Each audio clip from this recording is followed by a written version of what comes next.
In the not-so-distant past, mountains of corpses and rivers of blood covered the land during the Great War of Justice and Demons. The war finally ended when the fighting immortal defeated the heavenly demon. Before his death, he left behind a legendary fist technique that carried an unexpectedly unimpressive name, the Bright Eye Fist. The story turns out to be nothing more than an old martial arts master entertaining the children at a small mountain dojo. The disciples immediately complain that the name sounds far too weak, prompting the old master to casually suggest another ridiculous name on the spot. The children protest, pointing out that he changes the name every time he tells the story. One of the disciples wonders if their master actually learned the legendary technique. The old man confidently claims that he did and assures them that if they train hard enough, they will inherit the legendary fist as well. Only his son remains unconvinced, quietly doubting both his father's story and even the name of the technique itself. The master proudly declares that whoever inherits the fist will become invincible, but his son immediately points out that if such power were real, his father would not be running a tiny dojo deep in the mountains instead of being famous throughout the world. Rather than getting upset, the old man laughs and explains that true strength is not everything. Looking around at the children happily training and his kind-hearted son beside him, he realizes he is already living the life he always wanted and believes he has nothing more to ask for. Those peaceful days eventually come to an end. Jin-Gwon recalls watching the father who always claimed to be invincible collapse before his eyes. Coughing blood, Jin-Mu immediately realizes he has been poisoned with the life-extinguishing grass, a deadly poison that kills even in the smallest amount. He recognizes that obtaining such a poison would have taken tremendous effort. Standing before him are the 4 senior disciples he personally raised: Jin-A-M, Jiakyeon, Yuk-Hwan, and Wang-Pi. Heartbroken, Jin-Mu realizes they betrayed him solely to obtain the legendary fist technique. He condemns them for disgracing the fighting immortal's legacy, but Jin-A-M reacts with fury at hearing his master's name. Even as the poison rapidly destroys his body, Jin-Mu refuses to hand over the technique, revealing that its power has already been passed on to someone else. The revelation shocks all 4 disciples. Nearby, Jin-Gwon watches helplessly as his father struggles to remain standing. Filled with regret for showing such a pathetic side until the very end, Jin-Mu slowly forces himself back onto his feet. He tells his son to carefully watch every breath, every movement, and every action because this will be his final lesson. Realizing he intends to fight, the 4 traitors immediately attack together, hoping to seize the legendary power before it is too late. Jin-Gwon can only watch in panic as his poisoned father charges forward. Jin-Mu quietly admits that perhaps his son had been right about invincibility being nothing more than a bluff, but before anyone can react, he unleashes a single fist powerful enough to destroy the entire dojo. The overwhelming strike sends all 4 disciples flying and leaves the area in ruin. As the dust settles, Jin-Mu declares that this is his true fist and that it is invincible. He then reveals the secret he kept hidden all these years. The true name of the technique is the Limitless Fist Secrets, the ultimate martial art that unites every fist technique in the world. Because its power manifests differently for every successor, each inheritor must discover and name their own fist. Believing his son can accomplish that, Jin-Mu entrusts the future of the technique to him and tells him to find his own fist. After protecting both his son and the inherited technique, Jin-Mu dies, leaving behind the weight of his legacy and a secret manual hidden inside his robe. The surviving disciples barely escape the final attack, admitting they would all have died if not for the second senior disciple's exceptional movement technique. Even though the attack only grazed them, its destructive power leaves them heavily injured. Furious over Jin-Mu's final act, Jin-A-M orders everyone to hunt down every disciple from the dojo along with Jin-Gwon. When one of them questions the order, Jin-A-M explains that eliminating a tree means removing its roots as well. Knowing he is now the target of the entire group, Jin-Gwon escapes deep into the mountains. For the next 10 years, he trains without rest. Driven by grief, revenge, and the secret manual left by his father, he repeatedly practices a single straight punch until it becomes the foundation of his own martial path. At only 20 years old, Jin-Gwon finally catches a glimpse of his own unique fist. Standing alone in the mountains, he realizes the time for revenge has finally arrived. However, when he returns to civilization after a decade of isolation, everything has completely changed. Towering buildings fill the landscape, people wear unfamiliar clothes, and ordinary conversations are filled with strange terms like guilds and hunter ranks. Completely confused, Jin-Gwon realizes the world he once knew has disappeared. While trying to understand modern fashion, he is caught off guard by the revealing clothes people now wear, causing him an embarrassing nosebleed before he quickly regains his focus. He suddenly remembers his old village and rushes to find it, only to discover that the martial training village has vanished without a trace. Looking around in disbelief, he wonders how only 10 years could change not just the mountains but the entire world itself. Unable to understand what happened, Jin-Gwon asks an elderly passerby about the missing village. The man is surprised by the question and assumes Jin-Gwon has spent his entire life isolated in the mountains before asking if he has never heard of the Gate conflict. The unfamiliar name leaves Jin-Gwon stunned. The old man explains that 10 years earlier, a massive hole suddenly opened in the sky. A mysterious energy poured out from the opening, corrupting plants and animals and transforming them into powerful monsters. These creatures eventually became known as Gate Beast Sights, beings that gained new life through the power of the gates. The old man continues explaining that after the gates appeared, powerful beings from another world known as hunters invaded Murim. Even an average C-rank hunter possessed enough strength to overwhelm the greatest martial artists, and more than 80% of Murim's warriors were killed during the war. Just when defeat seemed inevitable, the disciples of the fighting immortal known as the Four Heavenly Kings appeared and began pushing the hunters back. As people within Murim also started awakening as hunters, the awakened individuals and martial artists united under the Four Heavenly Kings. Eventually, the leader of the hunters proposed a peace treaty, bringing the war to an end. With peace established and the two worlds fully integrated, skills gradually replaced traditional martial arts as the preferred form of power, marking the beginning of a new era for Murim. After finishing his explanation, the old man remains puzzled by Jin-Gwon's reaction and wonders if he truly has been living in the mountains all this time. Jin-Gwon barely hears him. His thoughts focus entirely on one revelation: the disciples of the fighting immortal. While the old man casually advises him to read a newspaper once in a while, Jin-Gwon slowly clenches his fists as he realizes the people responsible for murdering his father are now celebrated as heroes. As he walks through the unfamiliar city, a young woman accidentally bumps into him and quickly apologizes before continuing on her way. Jin-Gwon pays little attention to the encounter, instead thinking about gathering information on how the world has changed over the past 10 years. When he reaches into his robe, he suddenly discovers that both his iron coins and his father's secret manual are gone. Not far away, the woman examines the stolen belonging. Expecting something valuable, she instead finds an old, worn manual hidden deep inside the robe. Disappointed by its condition and unpleasant smell, she dismisses it as worthless. Thief is revealed to be a D-rank hunter named Alice. Before she can leave, a calm voice calls out from behind her. Jin-Gwon has already tracked her down and quietly explains that the manual is more valuable to him than his own life. Alice is stunned that he found her so quickly. Jin-Gwon simply explains that he followed her energy, treating it as something completely ordinary. Now nervous, Alice begins wondering if he is some powerful hunter or even a dark mage. Jin-Gwon has no idea what a dark mage is and simply asks for his belongings back. Realizing he easily sensed her presence, Alice concludes that he must be far stronger than she is. Rather than fighting, she immediately changes tactics, apologizes dramatically, returns the stolen items, and asks if he can lend her some gold. Jin-Gwon has no idea what gold is. When Alice explains that she means money, he says he only has a few iron coins. Seeing an opportunity, Alice immediately invents a tragic story about her parents dying and her younger sister suffering from a deadly illness that requires expensive medicine. She claims she resorted to stealing because she had no other choice. Jin-Gwon becomes concerned after hearing about the supposed illness, while Alice believes her emotional performance is working perfectly. She continues fabricating the story, claiming a plague spread through her village until a healer discovered a cure. According to her, the healer kept raising the treatment price as demand increased and eventually forced those without money to pay with their bodies instead. She insists that desperation forced her into crime and begs for help. After quietly thinking it over, Jin-Gwon unexpectedly asks why she did not simply work instead of stealing. Alice becomes frustrated, arguing that she is a young woman and fears what might happen if she accepted such work. After another brief pause, Jin-Gwon agrees to help. Since he also wants to learn more about this new world, he decides that investigating the healer will accomplish both goals. Alice is confused until Jin-Gwon confidently declares that he will personally resolve her problem. Instead of giving her money, he asks her to take him directly to the healer. Although Alice only wanted his money, she reluctantly leads him there. Following her directions, Jin-Gwon arrives at the supposed clinic. The moment he enters, he immediately notices something is wrong. Rather than the scent of medicine, the building is filled with a sinister aura. Even so, he decides to investigate further. Looking around, he notices that none of the people inside resemble physicians and assumes he has entered the wrong place. As he prepares to leave, Alice suddenly reveals the truth. She admits that she deliberately lured him into the Manhwa Guild, an infamous black market organization filled with C-rank hunters. As only a low-ranking hunter herself, she planned to sell him to the guild and apologizes only because she hopes they will pay a good price. The guild members immediately begin inspecting Jin-Gwon like merchandise. Impressed by his muscular physique, they joke that he will fetch a high price and speculate that slave traders will eagerly buy someone who appears to have no family searching for him. Instead of reacting with fear, Jin-Gwon quietly smiles. His unexpected reaction confuses everyone. He calmly explains that after seeing how completely the world had changed, he was uncertain what kind of place it had become. However, discovering that people like them still exist strangely puts his mind at ease. Guild members immediately lose their tempers, and one of them rushes toward him. Completely unfazed by the dozens of enemies surrounding him, Jin-Gwon calmly steps forward. After spending 10 years refining his father's martial art, he finally has an opportunity to test it against people he feels no guilt fighting. He slowly raises his fist as years of relentless training run through his mind. A powerful aura gathers around his hand while everyone in the room watches in confusion, unaware of the overwhelming force about to be unleashed. Jin-Gwon steps forward, his fist radiating overwhelming power. Since everyone around him was an enemy, he decides this is the perfect chance to test his strength without holding back. He throws a punch so unbelievably fast that the entire room trembles. None of the guild members can even see the attack. Left completely stunned, they look around in confusion, unable to understand what just happened. One of them suddenly points at the guild leader, convinced that the attack must have been his skill. The others immediately agree, praising the guild leader and claiming they only saw him raise his club before the devastating strike landed. Even the guild leader is completely confused. He wonders if he actually swung his weapon, but the others insist that he has trained so much that he no longer even realizes when he uses his skills. Flattered by their praise, the guild leader proudly accepts the credit and boasts that he should be more careful next time, or the buildings themselves might not survive his attack. Watching the misunderstanding unfold, Jin-Gwon breaks into a nervous sweat as he realizes just how overwhelming his own strength has become. He concludes that if he throws another punch normally, the entire area could be destroyed. Since a punch cannot be taken back once it is thrown, the only solution is to redirect its force. At that moment, he realizes that having immense strength alone isn't enough. The guild members, believing he has lost his mind after witnessing the guild leader's skill, pick him up and decide to treat him before selling him at the slave market following day. Jin-Gwon listens to them calmly, completely unfazed as they discuss his fate. Later, he is transported to a prison. While sitting in captivity, he continues thinking about controlling his power. If he keeps fighting recklessly, innocent people will only get hurt. His priority now is figuring out how to restrain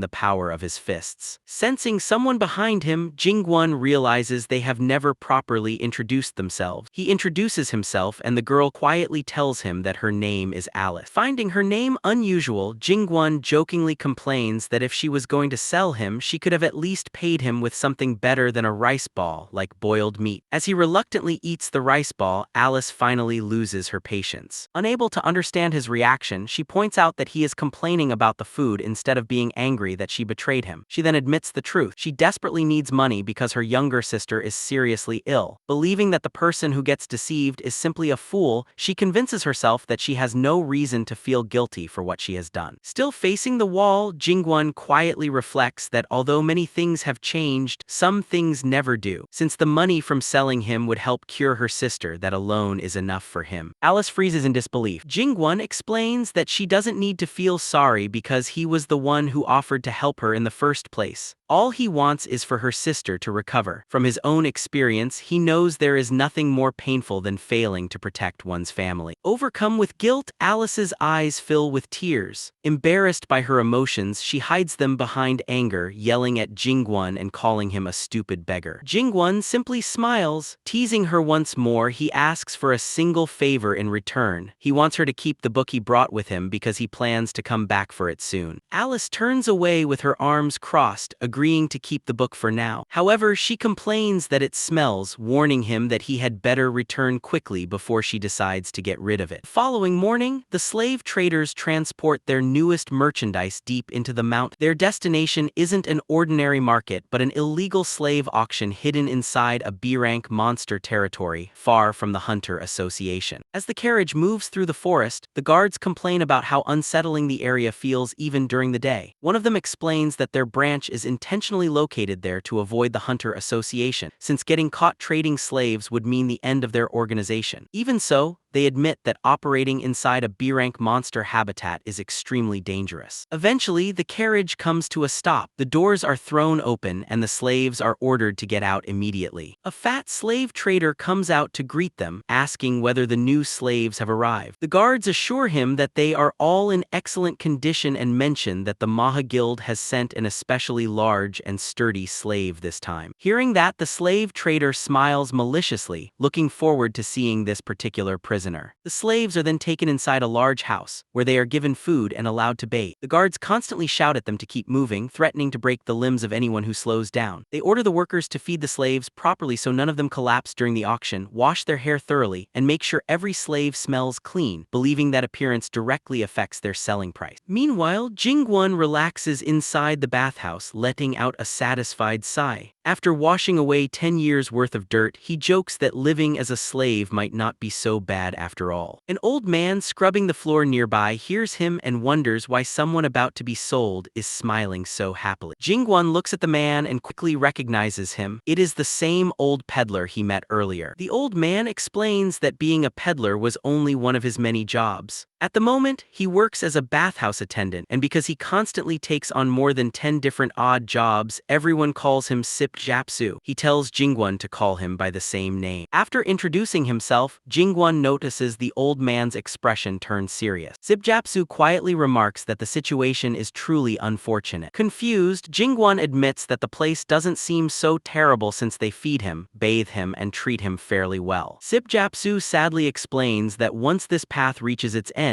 something far worse awaits him. Before he can finish, the bathhouse doors are suddenly kicked open. A guard storms inside and angrily demands to know why Jin-Gwon hasn't been branded yet, questioning why he is putting his clothes back on instead of preparing for the branding process. With a slight flex of his wrists, Jin-Gwon effortlessly snaps the chains binding his hands before casually fastening his robe. He calmly declares that he has no intention of being branded because his body is a precious gift from his parents, and he refuses to let it be harmed. The guard is left speechless after seeing the broken chains. Unable to believe what just happened, he orders Jin-Gwon to stop talking nonsense and sit back down. Ignoring him completely, Jin-Gwon walks out of the bathhouse, cheerfully thanking everyone for their hard work and even complimenting how diligently they all work. The guard immediately turns pale with fear. Panicking, he stumbles backward before screaming for the others to stop Jin-Gwon. Completely ignoring the alarms ringing throughout the compound,